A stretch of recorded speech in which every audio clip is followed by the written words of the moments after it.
And we're on. All right, guys. Welcome back to Provoke Total Fitness podcast. I'm Matthew. I'm Walter. How you doing? Not too bad today, guys. So today we are going over adjusting your goals and making progress still during quarantine. A lot of people have been asking us questions. Even previous clients have been asking questions about how they can still reach their goals in quarantine and isolation. And for the most part, most people can. However, you just need to adjust it accordingly. So if your goal right now is to gain 50 pounds of muscle by the end of the year, probably isn't going to happen. So that's what we're going to talk about today, and it's just going to be a quick video. We just want to make sure you guys are still making progress in and out of your training with your mental health and all that. And why don't you take it away and say what you've been doing? Well, I think a lot of it has to do with adjusting to an increased cardio load as opposed to weight training. Not a lot of us have weight equipment. Matt and I were just talking about that before we started, and the difficulty of getting equipment these days. And so, again, gaining major muscle mass is going to be a difficulty. That doesn't mean that you can't adjust your cardio goals to increase conditioning. Go for more of a CrossFit feel if you're into weight gain, and keep the muscle that you've got in prime condition while not overeating and losing it in terms of the cardio and the body fat. Yeah, I think that's the most important thing that people need to realize with this is you will not be gaining a significant amount of muscle unless you still have access to a home gym. Like if you have dumbbells, machines, all that. Right, like you're not going to gain a significant amount of muscle. It's just a fact. You can maintain that muscle and you can still better your physique. You just have to adjust accordingly. So if your goal for the end of this year was to gain additional 20 pounds of muscle, big number, but it's additional 20 pounds of number, most likely that won't happen. However, what could happen is you can still maintain the muscle you have, maybe add on a pound or two, maybe even 5 pounds, depending on your experience level. You can increase your cardio and your conditioning. And through that, you'll actually, your body will adapt and your body composition will change because of that. Different training styles cause body composition changes. Sorry. So again, if you're eating properly, if you're doing increased conditioning work, and you're still doing as much weight work as you can, if it's resistance bands, body weight, kitty litter, whatever, backpacks, you will still maintain that muscle and you will actually make improvements and make progress in other aspects of your fitness routine. Yeah, I think it can be used as a chance to change things up a little bit too. In all honesty, as far as my training is concerned, or our training is concerned, we use an awful lot of pushing the weight back and forth, using the iron. The cardio becomes something that we do. Oh, we gotta do the cardio. But the body can use a change, and the body can adapt differently to different styles of training. So rather than bemoaning the fact that you've lost the chance to do what you're used to, you can actually use this as a chance for your body to adapt and get better because of the fact that you've switched up to burpee land, things like that, right? And I think that that's the sort of thing as well. Too many of us bodybuilder types are more concerned with just flinging iron. And I think this is a really good chance to change things for us. Yeah. I mean, when you're a bodybuilder, you sometimes forget the main purpose of working out, which is to be healthier, right? And I'm not saying that bodybuilders are unhealthy. I'm just saying if you're not keeping up your conditioning, if you're not doing your cardio as much as you should be, then obviously your health will fall to the wayside a little bit. You're still going to be much better off than the average person who doesn't do anything. You're still putting stress on your cardiovascular system through lifting weights, but it's not as good as if you're doing high intensity cardio or running or jogging or walking, whatever it is, right? So there's definitely benefits health-wise to increasing your conditioning. There's benefits to your physique if you do that as well. And I think that's the most important part of this whole quarantine that you guys have to remember is everybody, for the most part, aside from like the 1% that have their home gyms and still have access to gyms and all that, they're in the same boat as you. They're not in this boat of I'm going to be gaining as much muscle as I can during this quarantine. They're in the boat of I'm probably going to have to adjust my goals and reassess everything, and then when everything's over, reassess again, right? If you're a bodybuilder, if you're a bikini competitor, whatever you are, and you're trying to gain weight, gain muscle, whatever it is, it's not going to happen. Like, you just have to accept that fact. And the sooner you can accept that, and the sooner you can change your mindset into how can I improve other areas of my fitness, other areas of my mental health and all that, then that is where you will start seeing the progress and everything. I think too, you have to, again, we are used to looking at a certain model of what we want to look like and judging that way.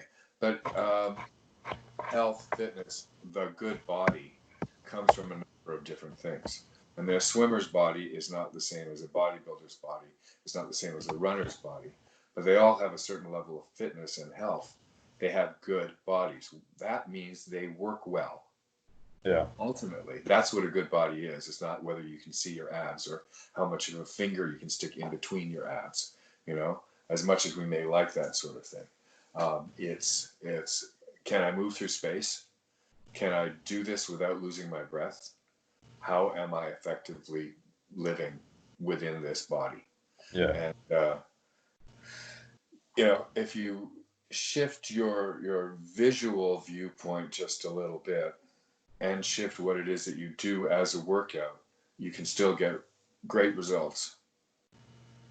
It's just not going to be in the shape that you're used to. It may be better. You might like it more long term and not want to go back. And the other thing you have to realize is if we go through a few months of this where you've changed your workout, when you go back and hit the iron, your body's going to readapt more quickly, and you won't have a bunch of body fat hiding the muscle. So you'll actually see gains much more quickly than you would have anyway. And you may end up achieving more of a goal than you would have had you not made the change. Exactly. Yeah, there it is, right? I mean, a bit of a backstory. So, in terms of why, for me right now, my conditioning, where I realize this is one of my major issues right now, I tore my quad back in January. For about 2 months, I wasn't really doing any cardio. I would walk. That was my cardio, was walking. And I went back to my parents about 2, 3 weeks ago, whatever it was, and I walked up the stairs, and I was like, holy shit, I'm out of breath right now. What is going on? After a set of stairs. I mean, I'm not crazy heavy. I'm 200 pounds. Why am I getting out of breath when I am walking up a set of stairs? And that's where it kind of clicks into me. I have clients telling me all the time, they look at me and they're like, oh, you're so in shape. And I'm like, unfortunately, I look a certain way, but is my body functional in the sense that it can perform at a standard I want it to and what I was used to? And again, with the squad tear, it wasn't up to standard anymore. So I'm trying to get back to that state of what I'm used to, what my standard is, and I'm trying to make it even better now because, again, the gyms are closed. I can adjust my goals to this is what my new goal is for the time being. And when it comes back to the gym's opening up again or I have access to that, then I can adjust again. But again, Walter said, maybe I'll like it. Maybe I'll want to do more cardio and more conditioning work and incorporate that with my workouts. There's always changes you can make and there's always different things you can try. And I think this is a great time now to actually give different things a try, right? When, again, if you have access to the equipment, if you have access to the space, whatever it is, right? I think too that there's a certain amount of healing that I'm getting out of it. I mean, I've been having issues with my left knee to a certain extent, and a lot of it had to do with a lot of squat work, not stretching properly, not taking good care of myself. Now, because I'm unable to do that kind of heavy work, I'm healing. My leg is going to be better again when I finish, and when this finishes, I'll be able to go back into the gym and accomplish more. Yeah. Because but I will also have better mobility and better conditioning overall because of the work that I'm doing now. And that's something I also wanted to bring up is the concept of mobility. Yeah. I can't scratch my back because I'm a bodybuilder doesn't make sense.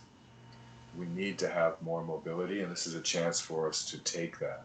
So I would highly recommend pulling that yoga class up online and having a look at it and seeing what you can do with that to increase your mobility, more stretching. If you actually have foam rollers at home, great. Not everybody does. But give yourself a chance to soften up those muscles and elongate those muscles a bit more. Then when you go back to the gym, then the bellies there'll be more to expand. Yeah, I mean, I'm used to standing on my feet 12 to 14 hours a day, moving around all the time. I've switched from that to literally like went from that for 5 years to instantly for the past month sitting on my ass for that time. My body is definitely a lot tighter. I did a leg workout yesterday and I was wearing my backpack, weight vest thing, whatever you want to call it. And my back from about, I must have been about 40 pounds in there, wearing 40 pounds, like a squat bar almost, my back felt so tight. And it's because I haven't been doing mobility work, right? I was just sitting, my shoulders are hunched over all the time. I have to remind myself, sit up straight. So it's a good point. You know, there's really no excuse during this period. If you have Instagram, if you have in 30 minutes of free time, there is no excuse not to be going on Instagram, following one of the hundreds of free yoga classes or mobility classes that personal trainers and groups are putting out there. There's no excuse not to go on Instagram and follow a body weight workout that somebody has uploaded that literally takes 15 to 20 minutes. Right? Adjust the goals, stop making the excuses, and you will see the progress. I think that's pretty much it on my point. Okay. The last thing I want to say is this. A lot of us are having emotional issues because of this. A lot of us are feeling overwhelmed, end of the world syndrome, or even my body's turning to shit and I hate it. You can get up, you can work out, you can still improve your body. But as far as the mental stuff is concerned, reach out and contact somebody.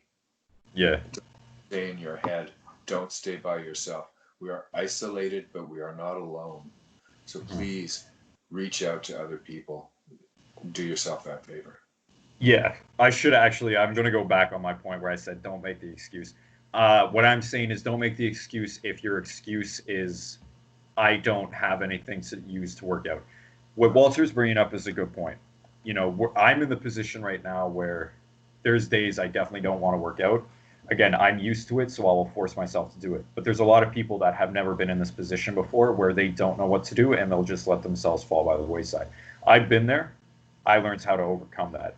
And Walter makes a great point. If you're in your head, if you're inside all day not talking to anybody or just talking to your spouse over at the same thing over and over again, it's not in your best interest, and it's probably not going to make you feel any better because you guys are in the same boat. You might just be talking the same thing over and over again with your spouse or your partner or whoever you live with. It's beneficial to go out, call somebody, and reach out and maybe talk different issues so you can hear different sides of the stories, whatever it really is, right? But it is beneficial to reach out and talk to people about how you're feeling. Absolutely. So hopefully you guys actually have the ability to do that. Hopefully you guys all have somebody you can reach out to. I mean, shit, if not, by all means, contact either myself or Walter or contact the Total Fitness page, and we'll be happy to talk to you guys. You want to FaceTime sometime? We'll grab a coffee. I'll be in one space, you'll be in the other, but we can still talk. Exactly. Yeah, so there it is, guys. All right. I keep thinking that I'm done, but one more thing. I've had some people talking about, this was a question I had, was how do I maintain the ability to stay on diet, and how do I maintain the ability to stay on track with training? We went over this a little bit last week, but the easiest way, you guys, is try your best to stay busy in terms of diet. So if you're busy doing whatever you're doing, reading, writing, drawing, whatever it is, aside from Netflix, then that's great. You probably won't be thinking about food. If you associate food with watching Netflix, it's probably not the best use of your time. excuse me. So try to do things that you don't associate with eating. In terms of the training, if you have the ability to, try to set a time every single day or every other day and block off 30 minutes to do that workout. And no matter what, that is when you work out. Do it first thing in the morning, 12 o'clock at lunchtime, whatever it is, whatever you prefer. But those are the two best pieces of advice that I've been seeing work for my clients, and seeing for my friends and telling people online is those two right there. Yeah, I think for me, it's when I have a job that I go to, I have X amount of food that I take with me, and it's set for certain times of the day. My day is incredibly slotted with eat something, 1, 2, 3 clients, eat something, 1, 2, 3 clients, workout, blah, blah, blah, blah, right? And the difficulty now is that any time is the right time to eat something. Yeah. Not. If you had a schedule that you kept like that for your eating before, try and stick to that schedule. If you only ever ate at 10 o'clock in the morning, don't eat at 11:30. Eat at 10 o'clock in the morning and wait until the next time that you have to eat. You may not eat the same quality of food, but at least you're sticking to a schedule, and that's going to help you as well. Yeah. That's pretty much it. Okay? That was my actual last point for this one. So there you go. You sure? That was it. Okay. All right, All guys. right. Okay, guys. Thanks for watching us. Hope you guys enjoyed. Again, if you guys need to reach out, keep sending your questions. We got a few questions, so we're just going to compile them and make a video later on for a Q&A. So if you guys have any more questions, please just keep sending them in. Awesome, guys. Have a great day. Have a great week, and we'll see you next time.